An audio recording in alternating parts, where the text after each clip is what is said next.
Voilà, je réajuste simplement mon col. Voilà, ça va mieux comme ça évitera de toucher le micro. Bonjour à toutes et à tous et merci d'être avec nous pour cette nouvelle rencontre. Et quel bonheur d'avoir un magnifique rayon de soleil dans ce studio dont on a tant besoin. Alors il y a beaucoup de couleurs dans le studio, certes, mais on n'a pas un soleil spécifique, sauf à cet instant T, en la présence de mon invité qui s'appelle Linda. Alors je vais le dire correctement. Bonjour Linda. Bonjour, Gobindos. c'est ça. Voilà, Gobindos. Merci d'être là. Merci de me recevoir. Merci de venir de si loin. La Guadeloupe. Exactement. Il fait bon en ce moment en Guadeloupe? En ce moment, alors aujourd'hui, il y a une tempête qui passe sur la Bon, voilà, Guadeloupe. bon, comme ça, c'était pas le Nous jour, sommes hein. une petite île tropicale, mais il fait quand même aux alentours de 29-30 Bah degrés, voilà, hein. voilà. Donc c'est le fameux chaud et humide qui est Exactement. parfois difficile à vivre aussi, hein, Exactement. qui est pas simple. Merci d'être là. Merci. Je suis très très content que vous soyez là parce que quand on prépare les émissions, évidemment, on a ce qu'on appelle une fiche de prod. Et sur cette fiche de production, il y a tous les éléments qui sont susceptibles de raconter votre histoire. Et votre histoire n'est pas l'histoire de tout le monde. Elle est assez atypique et j'ai l'impression que votre chemin est jonché de synchronicité, de signes qui vous prédestinent aujourd'hui à être ce que vous êtes. Exactement. C'est exactement ça, hein. Vous vous définissez comme une semeuse de graines pour les chercheurs de mieux-être. Tout à fait. Donc, pour moi, une semeuse de graines, ben justement, elle sème des graines. Hmm. Donc, j'essaye de créer chez les gens une prise de conscience, que ce soit sur leur bien-être au quotidien, leur corps, leur cœur émotionnel, leur mental, parce que souvent on vit notre vie de manière automatique, on ne se rend pas toujours compte de comment on est. Et donc de par mes réseaux sociaux, parfois j'écris des petites phrases ou des textes. Pour moi, c'est une graine. Parfois, je reçois des gens au cabinet, je leur donne des conseils. Ben, pour moi, ce sont des graines. Et pourquoi j'ai choisi semeuse de graines? Parce qu'une semeuse de graines, en fait, c'est pas elle qui crée le changement, mais elle initie. Et pour moi, le véritable changement, il vient de la personne qui reçoit la graine. Ouais, qui reçoit et qui accepte ensuite ou pas. Qui accepte ou pas. Mais c'est là où je trouve que c'est beau parce qu'il y a la liberté de choisir et la liberté de changer ou pas. Et moi, je ne suis pas celle qui va venir à tout prix vous faire changer votre manière de vivre. Je vous suggère des choses. Et si vous sentez que vous êtes prêt et que vous êtes en capacité, ben c'est à vous de faire germer ma graine. Et donc, c'est pour ça que je parle de semeuse de graines. Il n'y a pas d'idée de forcer les choses. Vous êtes thérapeute? Mon titre, c'est praticienne en médecine ayurvédique. Ouais. Et donc, tout ce que je fais, c'est souvent au travers de la médecine ayurvédique, de ma propre expérience personnelle et aussi de la spiritualité dont j'ai hérité tout au long de ma vie, quoi. Exactement. Et on va commencer par ça. Alors, votre discipline, c'est au travers de l'Ayurveda. Tout à fait. Vous allez nous expliquer, pour ceux qui ne connaissent pas, évidemment, ce qu'est l'Ayurveda, même si c'est un mot qui revient assez régulièrement, en tout cas pour ceux qui sont ouverts et qui ont une dimension de médecine parallèle. Est-ce qu'on peut considérer ça comme une médecine parallèle? Moi, le mot que j'aime, c'est médecine complémentaire. Complémentaire. Parce qu'il y a une vraie complémentarité avec la médecine moderne. Donc, la médecine ayurvédique, elle est appelée aussi médecine traditionnelle et elle est reconnue par l'OMS depuis 1982 comme une médecine traditionnelle, donc une médecine ancienne. Elle a plus de 5000 ans, elle a des origines indiennes. Mais ce que j'aime, c'est que les principes de base nous informent que l'Ayurveda est une médecine universelle. Donc, elle peut aider tout un chacun à trouver un équilibre sur le plan physique, mental et émotionnel pour vivre une vie heureuse, et épanouie et saine. Mais ce qui est assez incroyable, Linda, c'est que c'est pas très très répandu. Ça commence à se répandre. Ça se démocratise un peu. Voilà. Mais il y a du chemin encore. Il y a du chemin. Je dirais que c'est surtout en France que c'est un peu limité parce que moi, j'ai fait mes études au niveau universitaire en Angleterre. Oui, donc, c'est déjà très popularisé là-bas. Aux États-Unis aussi, on en parle beaucoup de l'Ayurveda, mais c'est surtout ceux qui connaissent déjà le yoga qui vont être familiers, enfin qui sont familiarisés avec l'Ayurveda. Ouais. La spiritualité, vous êtes tombée dedans toute petite. Je crois que c'est un cadeau de la vie, ça, hein. C'est vrai, avec maman. Mais je suis née dans une famille qui pratiquait déjà de la méditation et était déjà très versée vers tout ce qui est philosophie indienne, bien que ma famille était catholique à la base. En Guadeloupe, il y a beaucoup de familles qui sont catholiques et qui ont aussi une influence indienne, puisqu'on a des origines indiennes. Je suis la 6e génération née là-bas. Et donc, j'ai bercé dans ça. Si vous voulez, chaque semaine, on allait faire des sessions de méditation.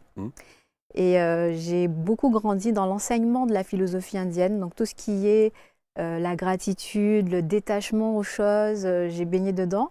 Et ça paraissait tout à fait naturel pour moi. Eh oui. Et partir en vacances, pour nous, nos vacances, c'était passer du temps dans un ashram. Un ashram, c'est comme un monastère où on va pratiquer justement la méditation.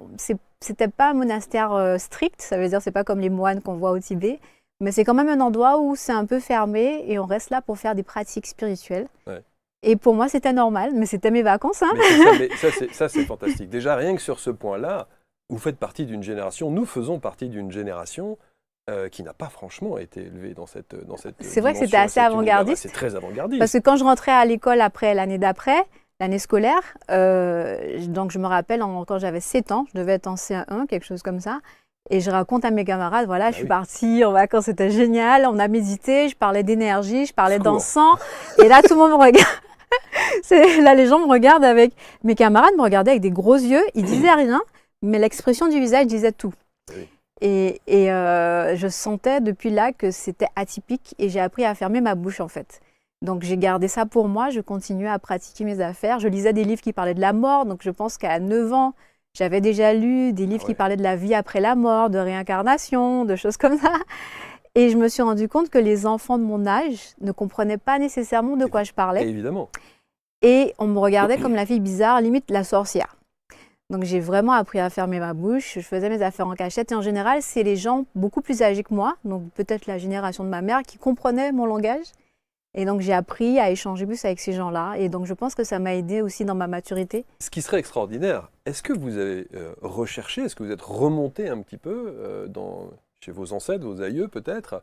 Est-ce que votre maman, qui vous a inculqué ce que vous êtes aujourd'hui, et cette dimension spirituelle, a elle-même a eu cet apprentissage de la spiritualité par ses parents, par ses grands-parents? Est-ce que vous êtes déjà remonté un petit peu pour voir? Alors, il faut connaître aussi l'histoire de l'arrivée des Indiens en Guadeloupe. Donc, ils sont arrivés après l'esclavage, donc pour travailler.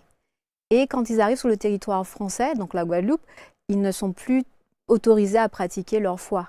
Donc, il y a une interruption en fait de la transmission. Donc, ma grand-mère, elle était catholique. Donc, elle était chrétienne. Mmh.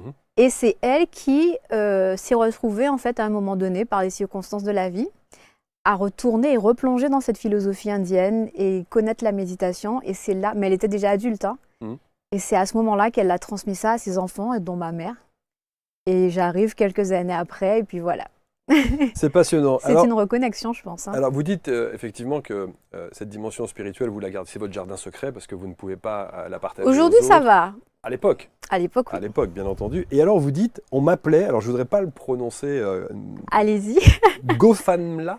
Grofamla. Voilà. Grofamla, ça veut dire grosse femme? Exactement. Mais à l'époque, j'étais petite et j'étais très ronde. Et j'étais la plus ronde de toute ma famille et c'est un surnom qui est resté assez longtemps. Grofamla. Mais ça a beaucoup joué sur ma confiance en moi. Donc, je ne me suis pas rendu compte tout de suite, mais à force de m'appeler comme ça, je me voyais énorme dans ma tête. Et c'est là où on voit le pouvoir de la parole et des pensées. Donc, à force d'entendre qu'on m'appelait Grofamla, dans ma tête, je me suis dit que je suis grosse. Et c'est longtemps plus tard, quand je regardais les photos, je n'étais pas aussi grosse que j'imaginais. Donc, il faut toujours faire attention à ce qu'on dit aux enfants surtout. Ouais. Mais c'était un petit surnom, je pense que les gens qui utilisaient ce surnom, c'était pour être gentil ou taquin, je sais pas. Mais ça a quand même fait des petits dégâts, je pense, chez moi, parce que toute mon adolescence, j'ai cherché à maigrir. J'ai fait des régimes yo-yo, j'étais pas contente, j'étais pas à l'aise dans mon corps. Hein, pas heureuse pour le coup. Exactement. Ouais. Et je me trouvais moche, je me trouvais vraiment pas, j'étais pas du tout épanouie. Et c'est intéressant de voir qu'au moment où je me reconnecte en fait avec l'Ayurveda, il y a un cheminement qui se met en place, d'apprendre à s'accepter tel qu'on est, d'apprendre à aimer son corps. Et aimer son corps, ça passe par comment on s'alimente, ça passe par qu'est-ce qu'on lui fait faire comme activité et qu'est-ce qu'on s'autorise à ressentir aussi. Et donc, quand on parle de ce qu'on s'autorise à ressentir, ça passe par le développement personnel en fait. Est-ce que je m'autorise à juste être heureuse ou est-ce que je vais rester enfermée dans la cage qu'on a créée pour moi? Donc il y a tout un cheminement, tout un processus qui commence là et jusqu'à aujourd'hui où je trouve que j'ai retrouvé un équilibre qui m'appartient. C'est donc l'Ayurveda qui vous sauve presque? Le gros changement a eu lieu avec l'Ayurveda, oui. Mais je veux pas... Qui me sauve, oui, mais il y a aussi la spiritualité. Oui. Vous savez, quand on commence à méditer, on se reconnecte à soi en fait. Quand on ferme les yeux, on se retrouve face à soi. Et donc on ressent tout ce qui a été imprégné en nous, on le ressent, ça remonte. Et là, il y a un travail qui commence, est-ce que c'est réellement moi ou pas? Et je pense que ça a commencé, mais je n'avais pas encore suffisamment de force. Et c'est quand je suis rentrée dans l'Ayurveda, vous l'avez dit tout à l'heure, c'est un cheminement. Donc parfois, on a déjà un premier outil, mais on a besoin d'un autre outil pour renforcer en fait la démarche. Et ça s'enchaîne au fur et à mesure. Et je pense que c'est un travail qui se fait graduellement. Souvent, les gens pensent que le changement ou la guérison, c'est quelque chose qui doit être instantané. Moi, je dis que souvent, c'est un cheminement. Et un cheminement, ça prend parfois du temps. En tout cas, dans votre cheminement, dans votre cursus, vous allez quand même suivre des études de médecine, oui. Des études médicales, oui. Pour faire plaisir aux parents. J'ai commencé, alors, pour faire plaisir… rassurer les parents. Alors, il faut savoir que l'Ayurveda, je suis tombée dessus quand j'étais adolescente et j'ai eu un coup de foudre pour cette discipline et je me suis dit, c'est ce que je veux faire et je l'ai dit à mes parents. Et ma mère, elle m'avait dit, ok, on verra quand tu auras ton bac, on va en rediscuter. Toujours la même chose, passe ton bac d'abord. Mais elle était d'accord pour que j'aille faire de l'Ayurveda, mais elle voulait quand même qu'on attende. Parce qu'à l'époque, je ne vais pas dire mon âge, mais à l'époque, c'était vraiment le truc évidemment inconnu. C'est un ovni.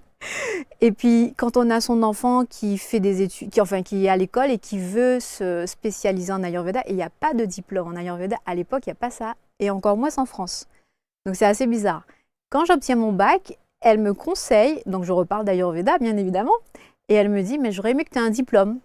Donc, quel que soit le diplôme, j'aurais aimé que tu aies un diplôme, en fait, pour être sûr que tu as quelque chose de solide. Et à l'époque, mon médecin généraliste était donc médecin, mais elle pratiquait l'homéopathie seulement. Et donc, elle m'a dit, mais pourquoi pas devenir médecin, comme ça tu auras une base solide, et ensuite tu feras l'Ayurveda, tu pourras pratiquer l'Ayurveda. Avec une spécialisation, voilà. Une forme de spécialisation. Voilà. Et donc, je me suis lancée dans les études de médecine dans cette perspective. Ce n'était pas ce que je voulais faire au fond de moi, mais je trouve que ça a été utile, puisque j'ai vraiment appris le corps humain de manière scientifique. J'ai vraiment étudié tout ce qui se passe sur le plan cellulaire, qui fait qu'aujourd'hui, quand je parle d'Ayurveda, je peux l'expliquer avec des termes scientifiques. Et donc, je pense que le corps médical arrive mieux à comprendre ce que c'est, au lieu de rester dans une image très mystique de l'Ayurveda, j'ai envie de dire, parce que quand on connaît l'Ayurveda, c'est quelque chose de très scientifique, en fait. C'est juste que le vocabulaire est différent. Et donc, je me lance dans mes études de médecine. Je trouve ça super intéressant, puisque je fais des expériences vraiment extraordinaires. J'ai assisté à l'accouchement, j'ai aidé 9 femmes à accoucher. Donc ça veut dire que j'ai vu c'est quoi un accouchement, j'ai su soigner les nouveau-nés, j'ai aussi fait face à la mort en fait. Un des premiers patients que j'ai eu à gérer, c'était quelqu'un qui était en train de mourir, je l'ai vu mourir et j'ai dû faire sa toilette. C'était pas évident, mais ça forme et ça forge. J'ai même touché le cœur d'une personne à qui on faisait une opération à cœur ouverte. Donc vous voyez que c'est assez enrichissant, mais la manière dont ça se passait à l'hôpital, je sentais que ce n'était pas comme ça que je voulais aider les gens. C'est peut-être trop brutal, trop brut. Trop brutal, trop froid, trop distant. Et il y avait aussi ce sentiment de supériorité. Donc quand on a la blouse blanche, on devient une sorte de dieu. Et j'ai souvent vu les patients s'abandonner en fait, dans nos bras, on va dire, pour qu'on puisse les sauver. Et ça m'avait dérangée. La première fois que j'avais ressenti ça, ça veut dire que la personne est couchée dans le lit et limite, elle disait « sauvez-moi ». Et là, je me suis dit, je ne pense pas que ça soit réellement mon rôle de vous sauver. C'était déjà en moi ça.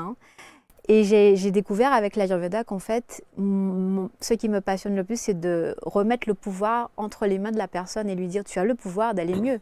Je peux te guider, mais réveille-toi. Ne t'abandonne pas dans mes mains. » Oui, et pour moi, le médecin, tout le corps médical, même les médecines complémentaires, nous sommes des guides. Mais la personne qui doit réellement faire la démarche d'aller mieux, c'est le patient, c'est la personne. Si elle ne veut pas aller mieux, elle ne va pas mettre en place les conseils qu'on va lui donner. Si la personne ne souhaite pas aller mieux, il ne va pas avaler le médicament non plus. Quelle définition, Linda, vous donneriez justement à cette pratique de l'Ayurveda? Quand on vous demande, qu'est-ce que vous répondez? Je dis qu'en général, l'Ayurveda, c'est une discipline qui permet à tout un chacun de trouver un équilibre à tous les niveaux. Et cet équilibre se situe entre l'harmonisation de l'environnement qui nous entoure, la nature qui nous entoure, et notre nature intérieure. Il faut trouver un équilibre entre les deux. Ce que l'Ayurveda dit, c'est que nous sommes tous des individus uniques. On ne peut pas tous fonctionner de la même manière. Donc on ne peut pas, même si on prend par exemple le même médicament ou la même plante, on n'aura pas nécessairement les mêmes effets. Donc il faut apprendre à connaître le rythme de notre métabolisme, Par exemple, le transit peut être différent. Il y en a qui iront à la selle 3 fois par jour, il y en a qui iront une seule fois ou peut-être une fois tous les 2 jours. Il faut apprendre à respecter ces rythmes-là et aussi encourager l'individu à se ressentir. On vit trop souvent de manière automatique. Vous voyez, quelqu'un va dire « on a dit de manger matin, midi et soir ». Donc tout le monde mange matin, midi et soir sans jamais se demander si l'estomac est prêt à digérer ou s'il digère bien aussi. On fait qu'avaler et on se dit « il va gérer ». Mais nous sommes des êtres vivants. Et donc, qui dit vivant, en fait, dit qu'on a aussi notre corps a aussi ses humeurs. Et donc, il y a des fois, quand il y a du soleil, il va être content, il va bien digérer. Et puis, le lendemain, s'il n'aime pas trop le froid qu'il fait, ben, il va se dire pas maintenant. Vous voyez? Donc, c'est réapprendre à l'individu à se ressentir. Une fois qu'on se ressent, on peut mieux adapter ce qu'on mange, ce qu'on fait à notre corps. Alors, on va voir comment, dans des cas pratiques, que vous puissiez nous expliquer ça. Il y a une autre anecdote dans votre chemin de vie, quand vous êtes ado, et que vous racontez d'ailleurs, que je trouve assez étonnante. C'est-à-dire qu'on a le sentiment quand même que tout est fait. Il y a des petits cailloux blancs sur votre chemin, systématiquement, qui se présentent à vous pour bien vous faire comprendre que votre chemin de vie, c'est bien la médecine ayurvédique. Et en particulier, là, ce n'est pas un petit caillou blanc, c'est un petit livre vert. Oui. Quel est-il, ce petit livre vert? Alors, qui a considérablement joué dans votre Ah vie oui, aussi. mais ça c'était l'élément, on va dire, déterminant. Je me rappelle, c'était pendant les vacances de Pâques. Alors, je ne me rappelle plus quelle année, je devais avoir 15-16 ans. Et j'étais chez des amis à mes parents, devant une grande bibliothèque, un peu comme ça, mais plein de livres partout. Et à l'époque, je me rappelle que je n'aimais pas lire, surtout pas les livres de l'école, ça m'ennuyait. Mais dans la grande bibliothèque, avec plein de livres, il y a un tout petit livre qui m'appelle, qui m'attire. Je ne sais pas pourquoi, mais je tends la main et je l'attrape. Et je le dévore en une journée, je l'ai dévoré. Et j'étais en mode « Waouh, c'est ce que je veux faire ». C'est là où je vous parlais tout à l'heure du coup de foudre avec l'Ayurveda. Ben, il s'est produit comme ça, là. J'ai lu ce livre et ce qui m'a vraiment touchée, c'était de voir qu'on pouvait soigner les gens avec des choses très simples. Des choses qu'on retrouve parfois dans notre cuisine, comme du miel ou certaines épices. Ce qui m'a aussi touchée, c'est de voir comment, en s'adaptant au rythme de la nature, on peut rééquilibrer beaucoup de choses en nous. C'était quoi le nom de ce livre? Alors, ça s'appelle Médecine ayurvédique et je crois que c'est un monsieur qui s'appelle Edge, Gérard Edge, un truc comme ça. J'oublie, peut-être qu'il faudrait que je puisse vous dire après. Et il a été réédité plusieurs fois, ce livre. Et j'ai eu l'occasion de lui écrire à ce monsieur pour lui dire merci. Il était très touché par mon histoire. Mais c'est ce petit livre qui a expliqué l'Ayurveda de manière très simpliste qui m'a fait me dire, voilà, je veux aider les gens avec ça. Alors, il y a quand même une précision qu'il faut qu'on apporte, et c'est important sur ABC, et on y tient à chaque fois. Vous avez employé des mots comme médecine, comme soigner. On est bien d'accord que l'Ayurveda ne se substitue pas à un avis médical. Pas du tout, pas du tout. Et c'est pour ça que j'ai parlé de complémentarité. Donc, on connaît notre limite. Par exemple, moi j'ai étudié l'Ayurveda, je disais tout à l'heure, à l'université. Donc c'est des études que j'ai faites en Angleterre et en Inde aussi. Mais dans notre cursus, on nous apprend où est la limite aussi. Donc ensuite, il y a la loi française aussi. Donc il faut respecter, comme je pratique en France, il faut que je respecte aussi ce que la loi dit. Donc aujourd'hui, l'Ayurveda est autorisé à la pratique. Mais on ne peut pas faire tout et n'importe quoi. Donc je parle de médecine et je mets toujours médecine ayurvédique derrière. C'est pour préciser que ce n'est pas juste la médecine conventionnelle. Et ensuite, il y a des choses que je n'ai pas le droit de faire, comme par exemple appeler mes clients. Je dis clients, ce ne sont pas des patients. Les patients appartiennent au corps médical. Ensuite, je ne peux pas faire de prescription. Je donne des conseils. Donc moi, je reste dans mes limites et je respecte ça. Par rapport aux plantes, aux compléments alimentaires, on est limité. Donc, dans la médecine ayurvédique traditionnelle, on trouve des formules qui contiennent 20-30 plantes différentes. Sur le territoire français et carrément en Europe, on n'a pas le droit d'utiliser autant de plantes dans une seule formule. Donc, on est limité à 3 plantes. Vous voyez, donc c'est soit je vais utiliser une plante simple ou bien avec des formules de 3 plantes. Ensuite, au niveau des massages et tout ça, donc à une époque, on n'était pas autorisé à utiliser le mot massage. C'était réservé aux kinés. À l'époque, on disait, comment on appelait ça, modelage. Mais 3 ans après mon retour en France, on a commencé à réintroduire le mot massage. Donc je pense que les médecines traditionnelles, les médecines complémentaires ont leur place. Il faudrait que ce qui manque réellement, selon moi, ce sont des réglementations. Aujourd'hui, tout le monde peut faire à peu près n'importe quoi sur le territoire français, en fait. C'est peut-être le problème. Et c'est peut-être ce qui est très dangereux, j'ai envie de dire. Et j'ai souvent essayé de créer une passerelle entre les médecines dites douces, complémentaires, et la médecine moderne. C'est pas facile, mais je me rends compte, en tout cas je parle par rapport à la Guadeloupe, il y a de plus en plus de médecins modernes qui s'intéressent aux médecines dites traditionnelles et douces.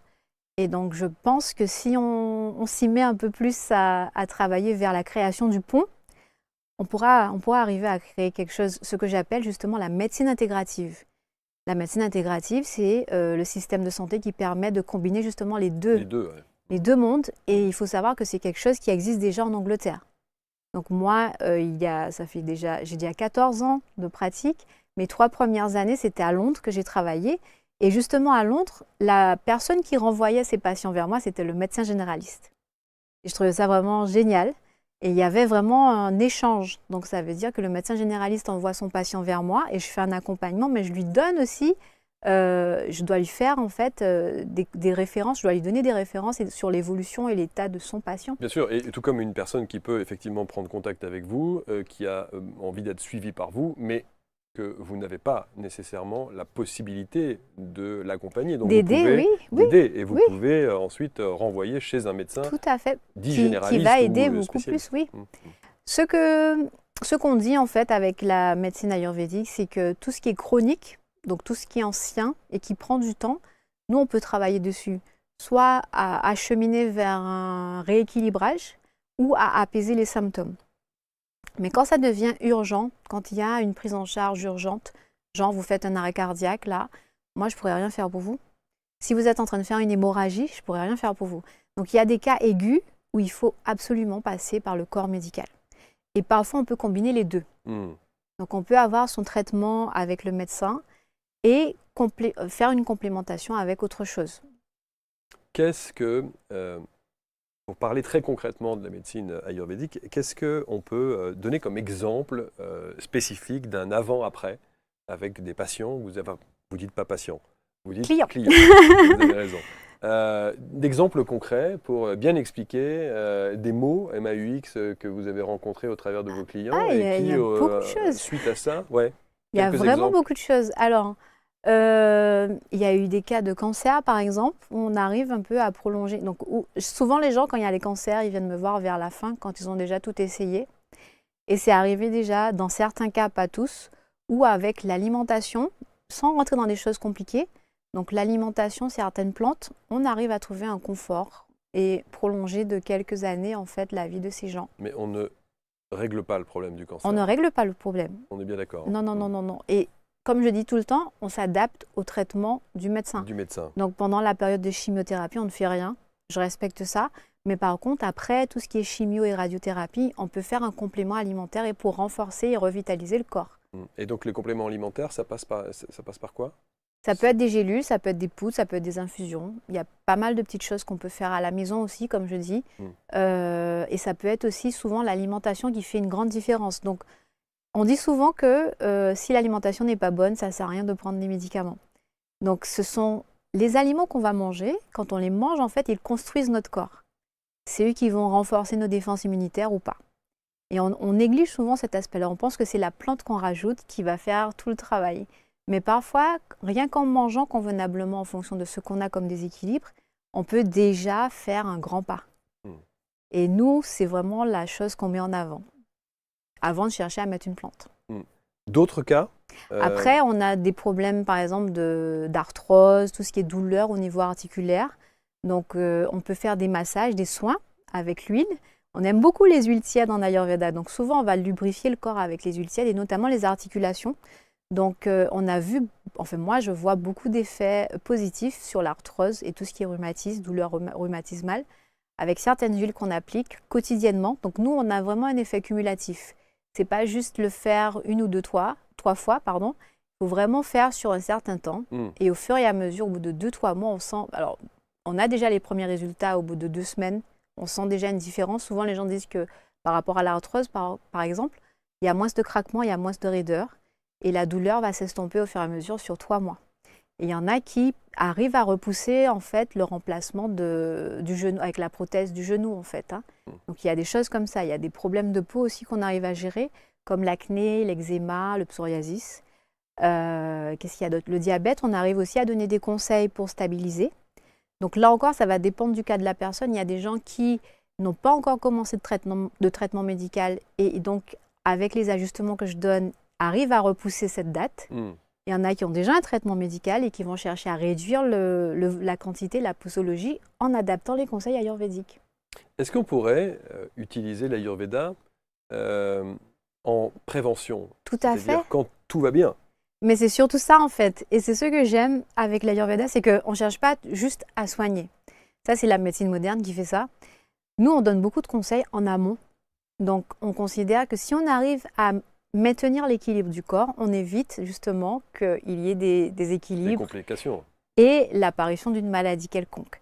Donc, on vit beaucoup, on donne beaucoup de conseils pour qu'on s'adapte aux changements saisonnaux aussi, parce qu'on se rend compte que les saisons influencent notre corps. Et c'est comme une danse en fait. Pour moi, j'aime bien dire que la santé, le bien-être, c'est comme une danse et on doit s'adapter tout le temps, constamment, au rythme de la nature. Et si on n'écoute pas ça, ben on se met en déséquilibre. On travaille contre nature. Et donc le corps, il va forcer. C'est comme une machine, à un moment donné, il va surchauffer. Donc il peut créer de l'inflammation. À un moment donné, certains organes peuvent forcer plus que d'autres alors qu'ils ne sont pas censés faire ça. Et c'est vraiment un ensemble de choses. C'est pas juste l'alimentation, c'est pas juste le sommeil, c'est vraiment tout. Et je pense que souvent quand je regarde au cabinet comment les gens réagissent, ils sont souvent en train de me dire mais ça fait beaucoup hein, à gérer. Eux, ils sont tellement éduqués à juste avaler un médicament et tout va rentrer dans l'ordre. Et quand on arrive à l'Ayurveda, il faut qu'ils prennent conscience de pratiquement tout ce qu'ils font et de tout ce qu'ils sont aussi. Parce que c'est pas juste qu'est-ce qu'on fait, mais c'est qu'est-ce que je suis. Est-ce que le métier que je fais est vraiment en accord avec qui je suis? Parce que votre métier, vous passez beaucoup de temps dedans. Si ça ne vous fait pas vibrer, en fait, vous êtes en train de vous éteindre. Votre lumière va vous éteindre. Et donc, à force de passer du temps dans un métier qui ne vous fait pas vibrer, eh ben, vos énergies, elles vibrent basses, elles vont vibrer très bas. Et là, votre corps le ressent et il se peut que ça crée des maladies, où il y a du stress, où il y a des tensions.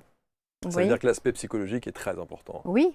Tous les aspects, psychologiques et émotionnels. Bien sûr. Vous imaginez si votre métier vous frustre, mais vous le faites tout le temps. Donc je vous parlais tout à l'heure de ce que vous ressentez. Donc vous vous autorisez à ressentir de la frustration tout le temps. Qu'est-ce que ça peut créer sur votre corps, ça? Ça veut dire que lorsque vous recevez vos clients donc, en cabinet, il y a une grande phase d'échange, de discussion pour connaître en amont le mode de vie et les us et coutumes de la personne. Tout à fait. Donc une consultation de base, chez moi, ça dure entre 60 et 90 minutes. Donc ça demande de vraiment connaître et comprendre la personne. Donc connaître, on va dire, à tous les niveaux. Parfois, je peux poser des questions qui vont jusqu'à leur petite enfance.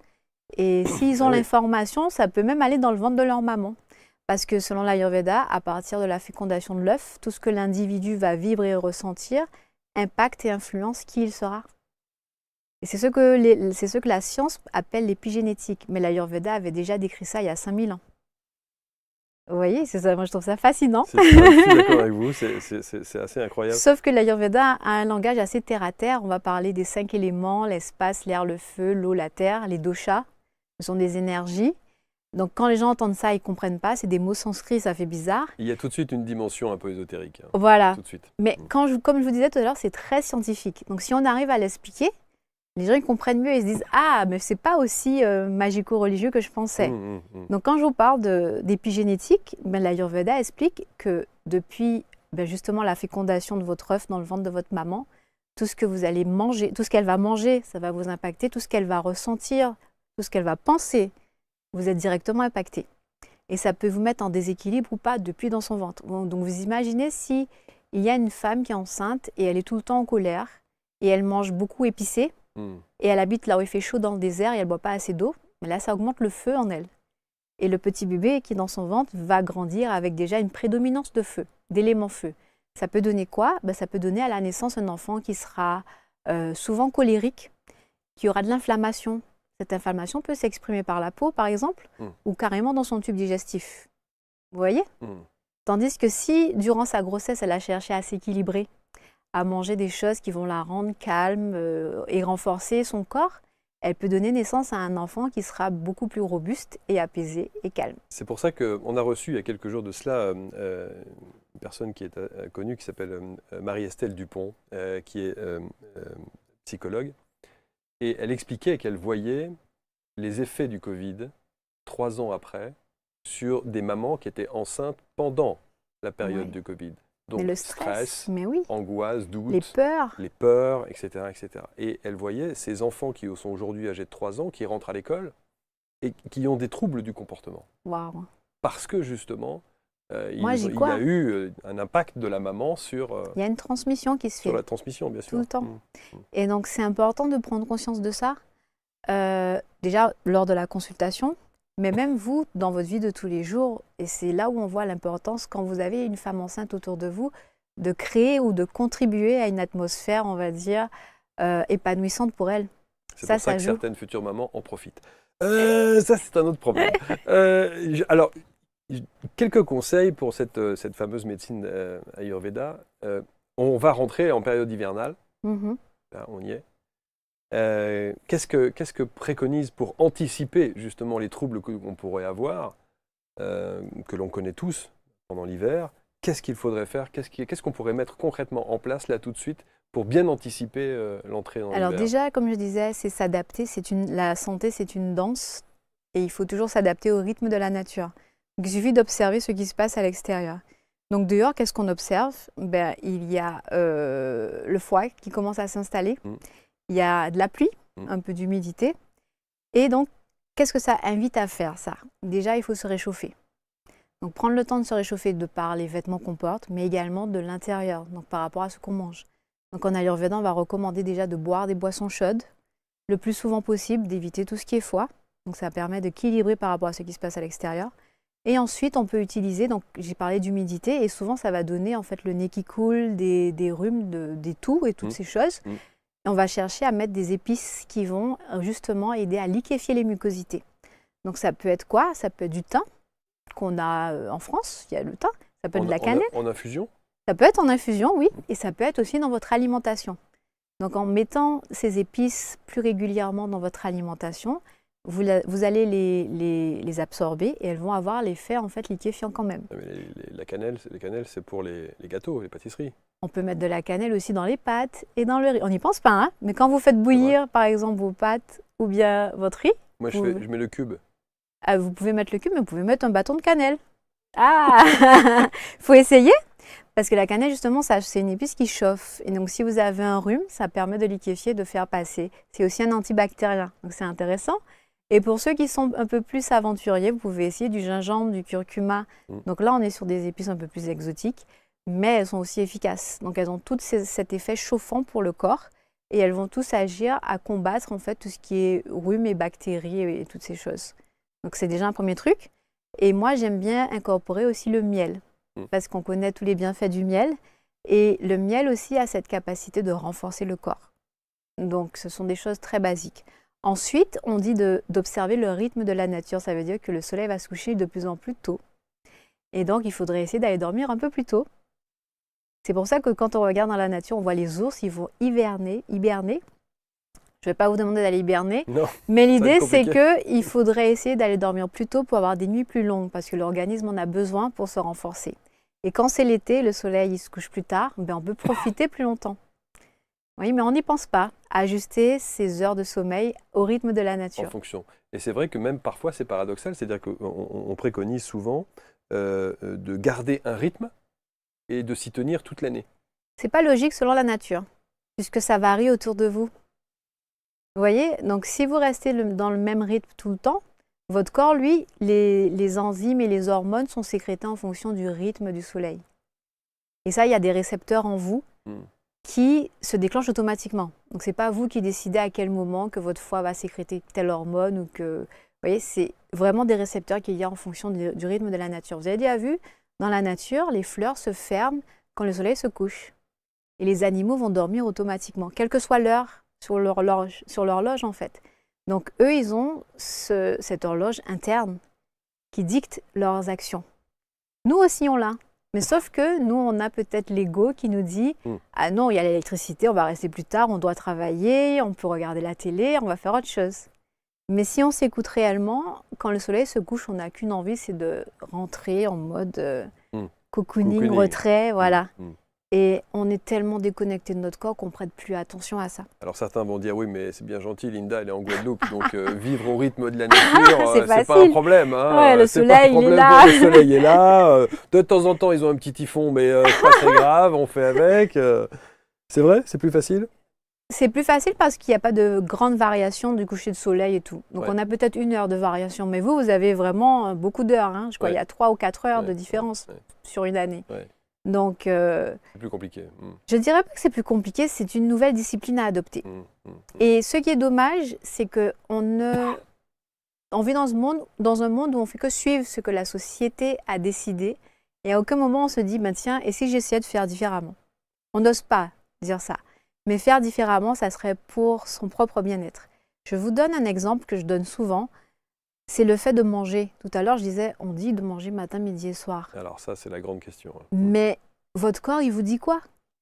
Est-ce que votre corps vous réclame? L'une des raisons qui fait que j'ai perdu, je vous ai dit, quand j'étais plus jeune, j'étais grosse. Je me suis rendu compte que je mangeais plus que ce dont mon corps avait besoin. C'est pour ça que j'accumulais. Mais sans doute pour compenser, c'était plus psychologique qu'autre chose. Il y avait aussi de la compensation. Mais quand j'ai commencé à écouter mon corps et j'ai commencé à identifier la vraie faim, donc la faim de l'estomac, pas la faim, l'envie de manger ou le devoir de manger, parce que beaucoup mangent par devoir. Quand on a dit manger matin, midi et soir, ils se forcent à manger le matin, ils se forcent à manger le midi et ils se forcent à manger le soir.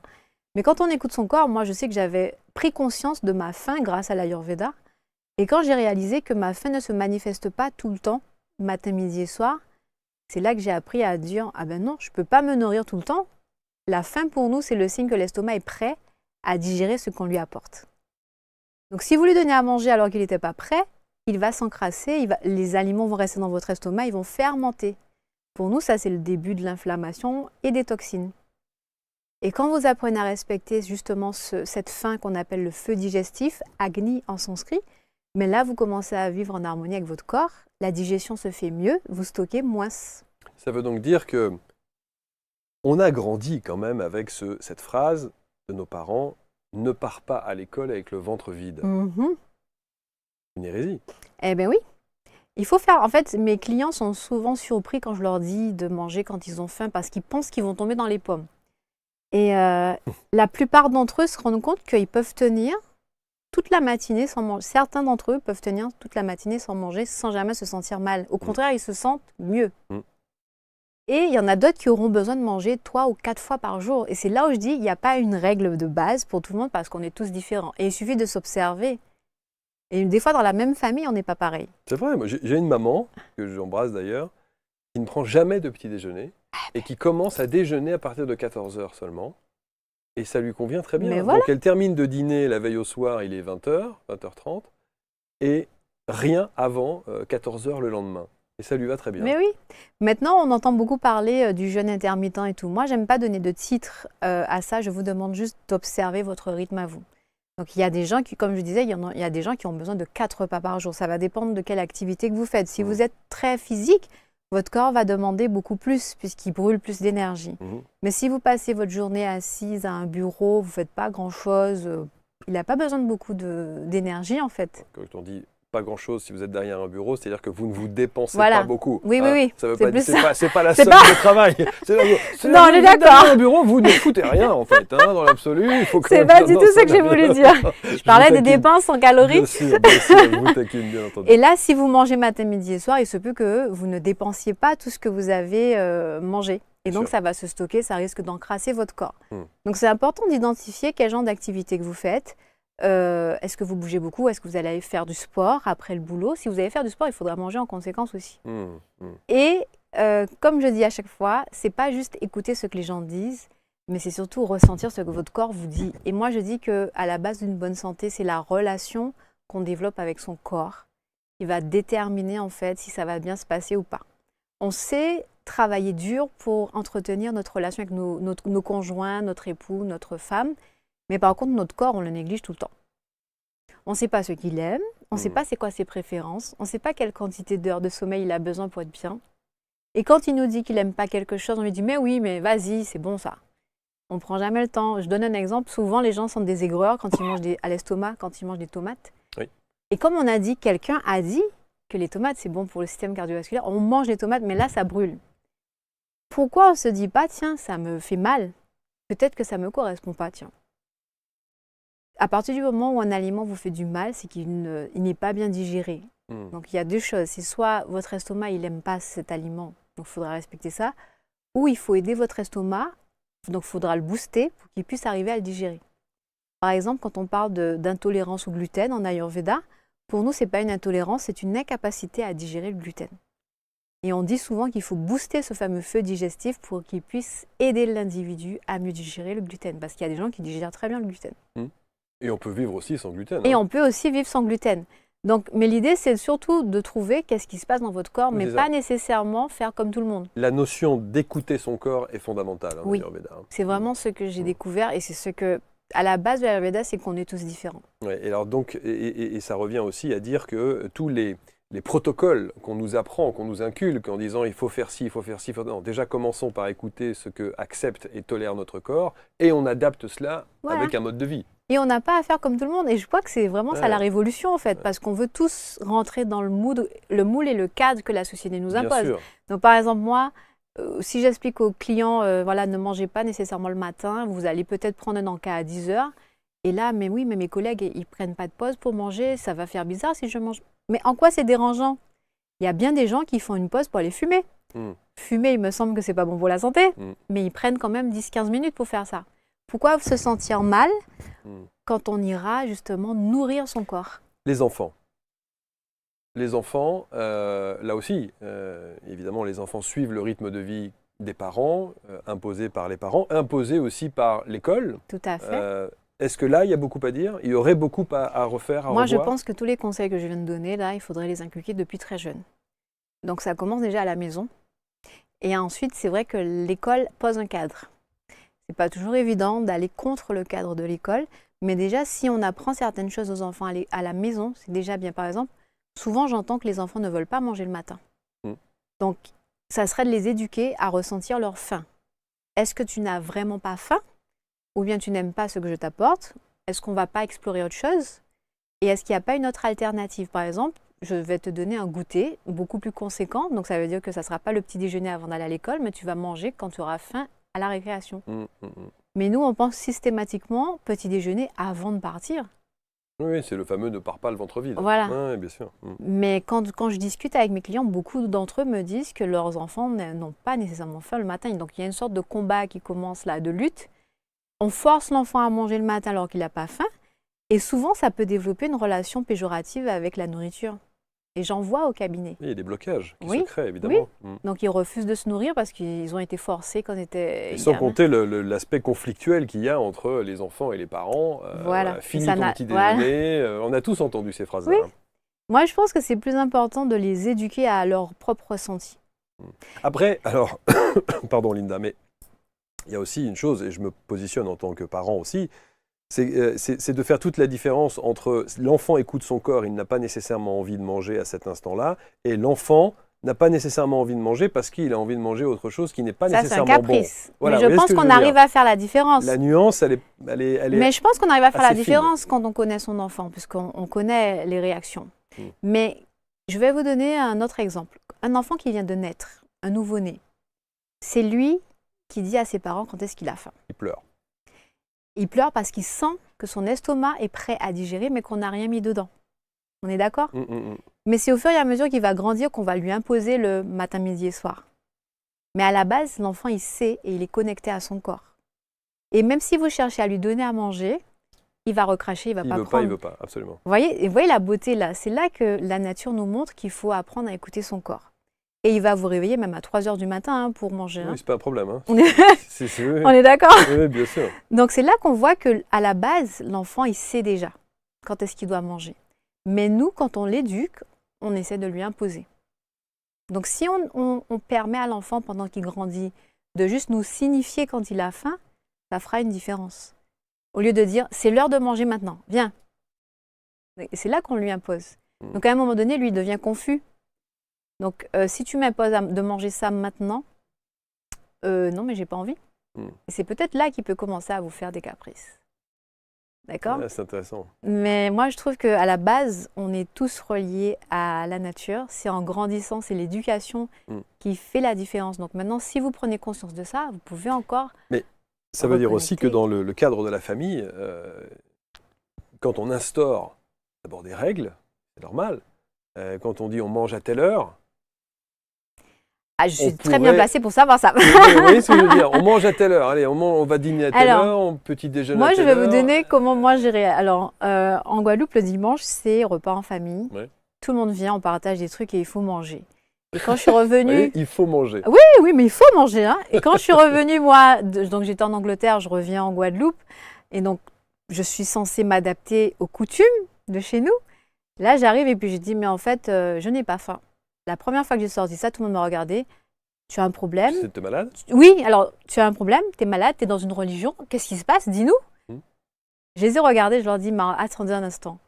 C'est quoi qui est plus important pour vous? C'est que j'avale ce qu'il y a sur la table ou que je sois présente avec vous? Et là, tout le monde est resté en silence. Ils se sont regardés et je pense qu'ils ont compris. Et à partir de ce jour-là, quand je viens et que je mange pas, ils disent, mais non, mais elle n'a pas faim, laissez-la. Elle n'a pas faim, elle n'a pas faim. Donc, ils respectent maintenant mon rythme. Et surtout, je leur ai expliqué, vous préférez que je tombe malade en mangeant des trucs alors que mon corps n'est pas prêt, ou que je sois en bonne santé et je ne mange pas. Et c'est là qu'il faut faire les gens réfléchir. Qu'est-ce qui est important? Parce qu'on peut très bien se réunir autour de la table, et c'est ce qui est important, et je ne mange pas ce qu'il y a sur la table. Est-ce que vous êtes censé vous sentir insulté?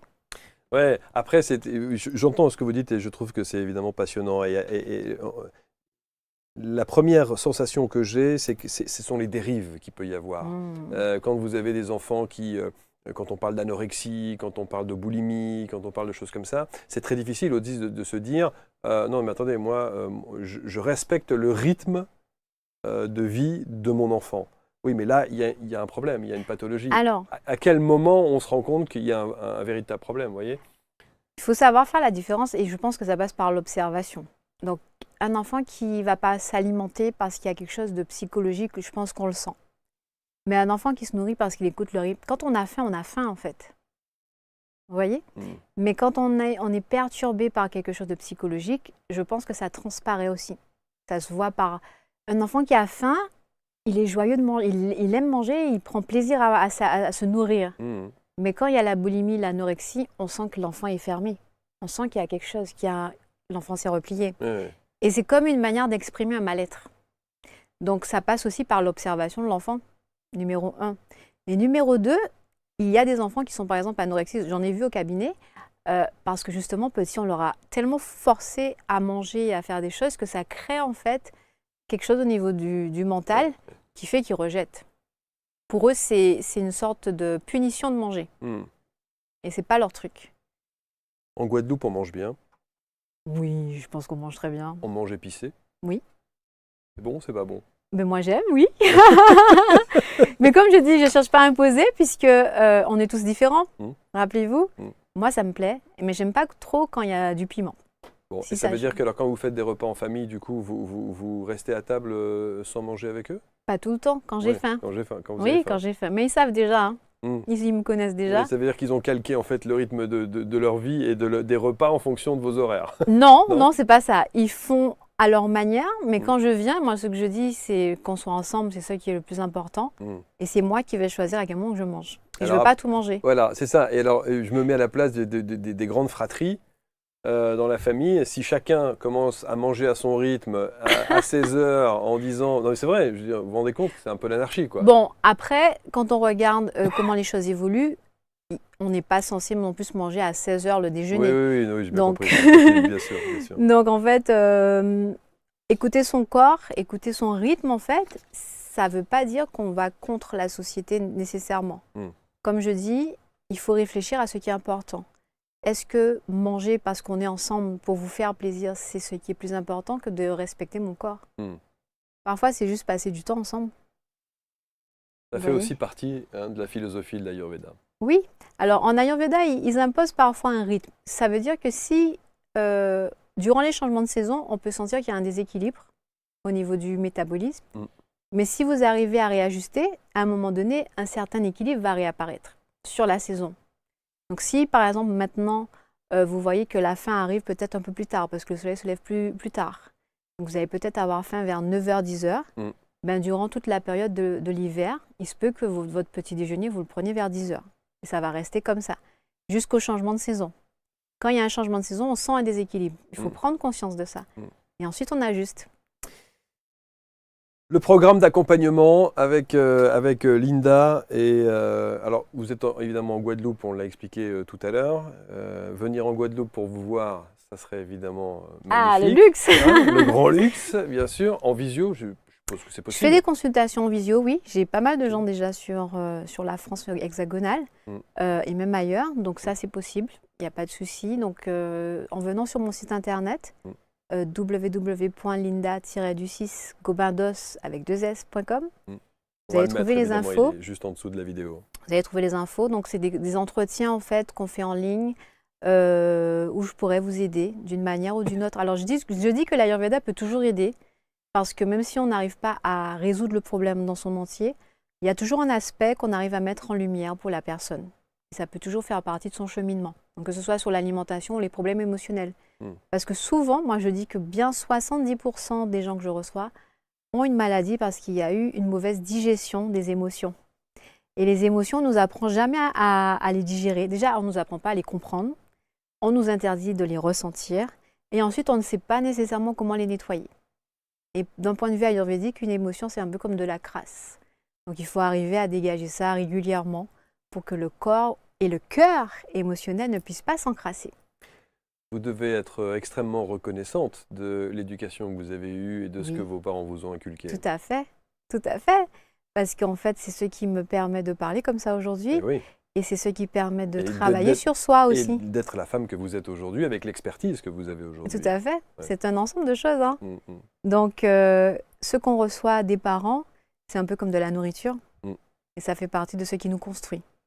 Pour terminer, Linda, on a énormément centralisé la pratique de l'Ayurveda avec l'alimentation. C'est le cœur. C'est la base, je dirais. La base. Mais il y a 5 grands axes thérapeutiques. Il y a l'alimentation, il y a les plantes médicinales, il y a des conseils en hygiène de vie adaptés aux saisons et au rythme de la nature. Et il y a des soins corporels, donc les massages. Et il y a toute la partie que j'appelle développement personnel qui va nous permettre de nous reconnecter à notre cœur émotionnel, à notre mental. Tout ce que je disais sur comprendre ce qui rentre dans notre tête au travers de nos 5 sens. Ça peut être ce qu'on regarde, ce qu'on écoute, ce qu'on lit. Ça peut être ce qu'on ressent sur le corps aussi. Toutes ces choses-là nous nourrissent, nous renforcent ou nous fatiguent ou bien nous affaiblissent. Donc il faut choisir vraiment ce qui nourrit notre être tout entier. Passionnant. Votre livre ? Oui, alors j'ai co-écrit un livre avec un docteur, le docteur Rémi Romney, qui est gastro-entérologue et pathologue. Et on a décidé de faire un livre à 2 qui montre justement cette médecine intégrative. Donc on combine les 2 médecines pour apporter des solutions sur le tube digestif. Et le livre s'appelle « Les troubles digestifs, c'est fini », paru aux éditions Jouvence. Très bien. Et donc apparemment, c'est un livre qui est très digeste, voilà. puisqu'il est écrit de manière très simple et très abordable pour tout public en fait. Et donc vous pouvez le trouver dans toutes les grandes librairies et aussi sur nos sites respectifs. Voilà, exactement. Et tout à l'heure, vous avez parlé du programme que je propose en début de chaque année, donc en janvier. Je lance un cours qui s'appelle « Renaître » et qui permet d'approfondir les connaissances de base de l'Ayurveda pour appliquer dans notre vie de tous les jours. Et donc, si ça intéresse, ça sera avec plaisir que je vous accueille dans ce cours pour découvrir l'Ayurveda, mais de manière pratique. Ce n'est pas juste de la théorie. J'aime bien quand l'Ayurveda devient fluide. Le côté digestion est toujours là. Et donc, j'aborde différents aspects, différentes thématiques de cette médecine pour qu'on puisse l'incorporer à notre vie de tous les jours pour justement vivre une vie saine et épanouie. Comme vous l'êtes. Merci. Merci infiniment. Merci Linda. C'est un plaisir. Rentrez bien. Toutes les informations pour entrer en contact avec Linda en bas de cette vidéo avec les liens bien entendu, son site internet, son ouvrage et toute sa pratique au travers de cette médecine. Dite médecine holistique. Merci infiniment. Bon retour sous le soleil et ces jolies plages de la Guadeloupe. Merci à tous, vous commentez, vous partagez, vous connaissez le principe et on se retrouve très vite pour une prochaine rencontre. Salut.